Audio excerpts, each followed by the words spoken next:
ரசூலுல்லாஹி ஸல்லல்லாஹு அலைஹி வஸல்லம் சொல்றாங்க, சூரத்துல் பக்ரா ஓதப்படுகின்ற வீட்டிலிருந்து ஷைத்தான் என்ன செய்கிறான்? வெறிண்டு ஓடுகிறான். பிஸியின் காரணமாக சுதேஷ்ல கெசட்டை போட்டு வச்சுட்டு உட்கார்ந்துட்டான். நல்ல மார்க்கப்பட்டுள்ள குடும்பத்தினர்களுக்கு மேக்ஸிமம் செய்ய முடிஞ்சது அதுதான். எது?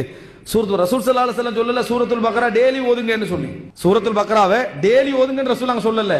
சூரத்துல் பக்ரா முழுசா இல்லாம கொஞ்சம் கொஞ்சம் கொஞ்சம் கொஞ்சம் உங்களால முடிஞ்ச அளவுக்கு, மனைவி ஒரு பகுதி ஓதுறா, கணவன் ஒரு பகுதி ஓதுறா, இருந்தால் ஷைத்தான் வெறிண்டு ஓடுகிறான். நாங்க ஷைத்தான் இருக்கக்கூடிய வீட்டில் எப்படிப்பட்ட பாதிப்புகள் இருக்கும்? தூங்குற நேரத்தில் வீட்டில் இப்ப தூங்குற முறை எப்படி? எல்லாருக்கும் தனித்தனி, கொஞ்சம் வசதி இருந்தால் எல்லாருக்கும் தனித்தனி பெட்ரூம் இருக்கும். எல்லாம் மொபைல் போனோட பேர் தான் உழுவுறது பெட்ல, விளங்கிட்டா? அப்படியே விழுந்துட்டு எல்லாரும் அங்கே இருந்து அவுபி கலிமாத்தில்லாய் தாமாத்தெல்லாம் ஒண்ணும் இல்லை, ஹாஃப்ல தூக்கம் பேத்துடுறது. எதுல?